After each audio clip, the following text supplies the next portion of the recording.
Mais de 60 anos depois, jovens esquerdistas descobrem que Che Guevara era homofóbico, misógino e racista.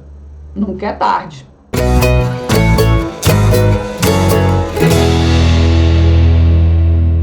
Bem-vindos, aqui tem notícia e opinião, a minha. Que o Senhor abençoe esta edição de número 12 da sexta-feira, dia 3 de março de 2023.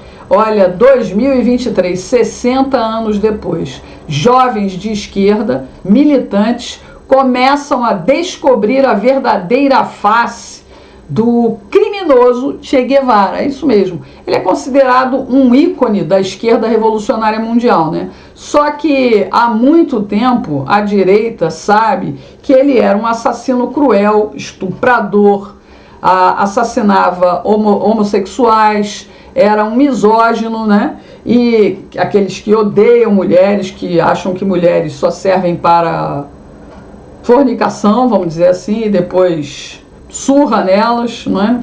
E também racista, ele detestava negros, é isso mesmo. Isso é revelado em várias biografias, mas uma biografia especialmente foi fonte criadora de uma revista em quadrinhos chamada Che, Uma Vida Revolucionária. Essa história em quadrinhos é a adaptação desse livro que foi publicado em 1997. E essa semana o jornal O Globo entrevistou o jornalista da revista New Yorker e autor dessa biografia, o John Lee Anderson. E ele está enfrentando vários questionamentos, né? De que os jovens que leem a história em quadrinhos compram na ansiedade de conhecer ali um ídolo, um super-herói, e acabam se decepcionando. E a maior decepção é descobrir que ele odiava homossexuais, de que ele matava homossexuais. O autor até tenta defender, dizendo que ele amadureceu e que ele apenas cumpria ordens. Mas a gente sabe, né, pessoal? A mesma coisa. Ele junto com Fidel Castro, assassinaram padres, assassinaram gays, assassinaram negros, assassinaram mulheres e crianças. Tudo por causa de uma ideia revolucionária. E agora, esses jovens que estão descobrindo essa face que durante muito tempo foi oculta pela esquerda, né? Que idolatrava tanto que as pessoas usam camisetas o tempo inteiro com a cara daquele assassino, fumando um charuto cubano. O Che é tão conhecido e tão disseminado que às vezes a gente até ri de determinadas situações, como essa que você vai ver nesse vídeo, que provavelmente você já deve ter assistido, mas eu não resisti e vou passar ele agora. Seu nome, minha filha? Terezinha. Ei, Terezinha. Professora de jovens e adultos. Professora de jovens e adultos. Estudei no livro desse professor que trabalha para aqueles que não têm um teto e não sabem ler e nem sabem escrever. Por isso do Aja? Ah, é. Viu? É do Aja? É um Aja. Ah, certo. Viu? O professor foi o Che Guevara. Isso aqui, que é um professor Che Guevara, que é o professor de quem não sabe ler, de quem não sabe escrever, que pode aprender um dia e não ser cego para não ser enrolado e nem roubado. Obrigado, doutor. Imagina, o professor Che Guevara, né? É um exemplo para essa nordestina semi-analfabeta que é professora de jovens e adultos. É essa esquerda militante que faz esse tipo de lavagem cerebral nos brasileiros. Mas finalmente alguma coisa serviu para tirar, né, a trava nos olhos da juventude. Vamos ver, vamos disseminar essa revista em quadrinhos aí, pessoal, para ver se o pessoal acorda, né? Ver se acorda e muda essa imagem desse bandido, não é? Porque na verdade ele era um criminoso cruel. Então a gente fica muito feliz que Che Guevara esteja sendo cancelado pela juventude esquerdista mundial. Por falar em outro ícone da esquerda, né? A ministra do Meio Ambiente, né? Marina Silva, que é um ícone exatamente porque se alfabetizou tardiamente, mas se formou, fez história E aí a gente sabe o resultado que deu naquela cabeça. E ela volta ao Ministério, que esse mês já teve a notícia boa de que aumentou o desmatamento na Amazônia. Mas o principal agora, pessoal, é reativar a ação das ONGs na Amazônia. Então, em reconstrução, o Conselho do Meio Ambiente abre seleção para ONGs. É isso aí. Desmobilizado durante a gestão do ex-presidente Bolsonaro, o CONAMA tenta se reestruturar e ampliar o número de conselheiros. É o que diz aí o Metrópolis, né? O Conselho Nacional do Meio Ambiente, CONAMA, ligado ao Ministério do Meio Ambiente, abriu hoje, dia 3 de março, um processo de seleção para representantes de organizações não governamentais dentro do Conselho. Que a gente sabe para que serve, né? Vai ter posicionamento dentro de um conselho tão importante como esse.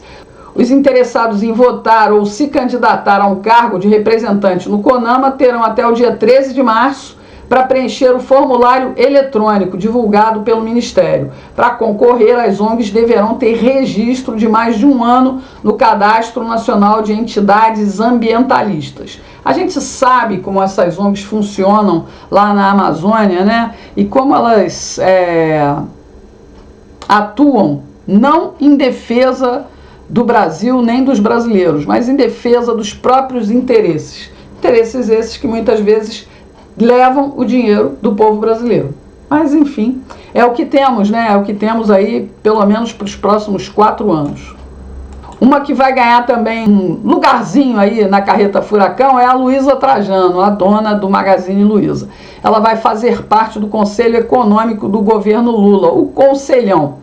A Luísa Trajano foi convidada pelo ministro das Relações Institucionais, Alexandre Padilha, né? A gente sabe que o Alexandre Padilha é o cara que está mais próximo ali ao Lula, no Palácio do Planalto. Tem inclusive a parte da comunicação que ele está tratando, justamente que criou aquela outra comissão, a comissão da Manuela, junto com Felipe Neto, para dizer o que a gente pode e que não pode dizer, o que é fake e o que não é fake.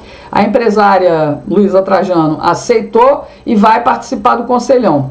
Ela é dona do Magazine Luiza, como eu já falei, né, e é presidente do Grupo de Mulheres do Brasil, que reúne mulheres que atuam em diversos setores da economia, com o objetivo de melhorar o crescimento do país. Essa foi outra. Foi outra que, quando os eleitores do Jair Bolsonaro descobriram que ela era uma apoiadora, que ela era declaradamente petista, e ela se autodenomina comunista desde criancinha. Eu não entendo esse comunismo, mas enfim, perdeu muito dinheiro, porque muita gente começou a boicotar as lojas do Magazine Luiza, né? E as ações foram parar lá no chão. É a escolha, né? Agora a gente vai ver. Essa gente se reúne, agora que o caixa está cheio, porque o presidente Bolsonaro e o ministro Paulo Guedes deixaram um cofre recheado com 56 bilhões de reais. Um PIB em crescimento. E agora os ratos, ó, vão sair roendo tudo. O Brasil escolheu, né, pessoal? O Brasil escolheu.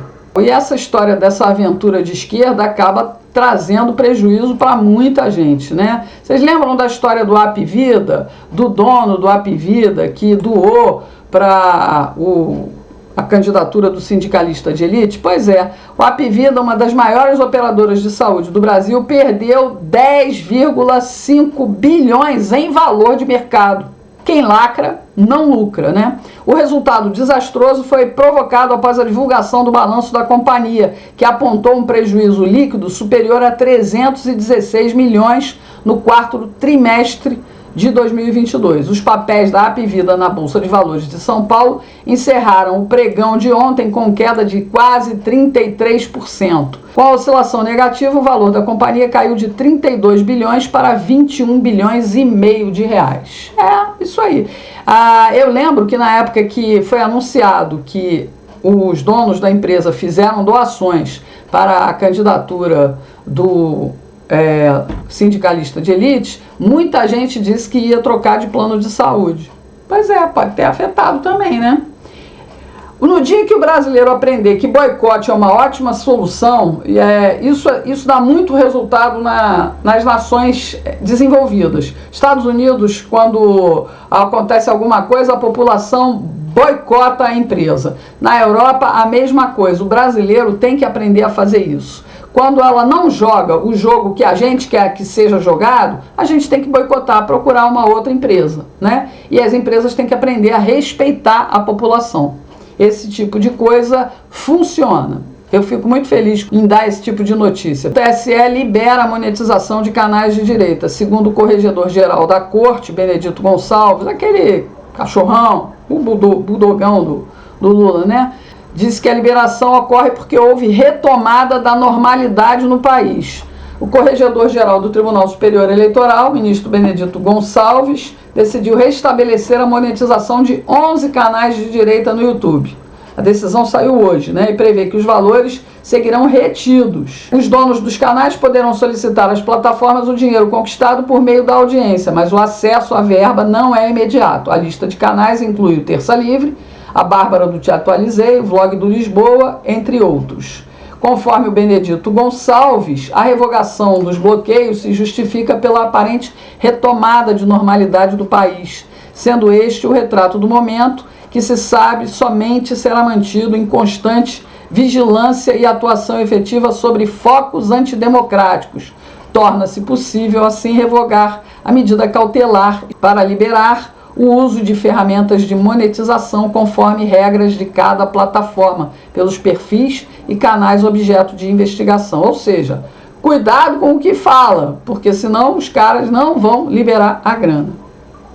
Democracia e liberdade, tudo a ver. E uma última notícia, pessoal, que é realmente uma boa notícia. Vocês lembram que eu falei aqui na semana passada que a propaganda do governo Lula já tinha começado a atacar de tudo quanto era jeito. E assim, governo Lula. É proibido. Propaganda institucional do governo federal tem que ser governo do Brasil, governo federal. E aí, finalmente, um deputado se levantou para entrar na justiça e boicotar esse tipo de ação abusiva. É isso mesmo, a ação judicial impõe primeira derrota ao governo Lula. Canais oficiais da Presidência da República estariam sendo utilizados de forma indevida. E ele foi lá e fez o que tinha que ser feito. O Palácio do Planalto já removeu publicações em canais oficiais que faziam referências ao governo Lula. A medida ocorreu depois de uma ação judicial movida pelo deputado estadual Felipe Camozato, do Novo, do Rio Grande do Sul. O parlamentar alegou que o uso da referência nominal ao presidente Lula em perfis institucionais do governo fere o princípio constitucional da impessoalidade. O deputado solicitou à Justiça a proibição de novas postagens com esse teor. Porque isso, pessoal, é propaganda individual com o uso da máquina. Isso não pode, isso é proibido. Parabéns ao deputado Felipe Camozato. Parabéns, é assim que se faz oposição, com ação. No mais é isso, pessoal. Uma ótima noite para vocês. Até mais.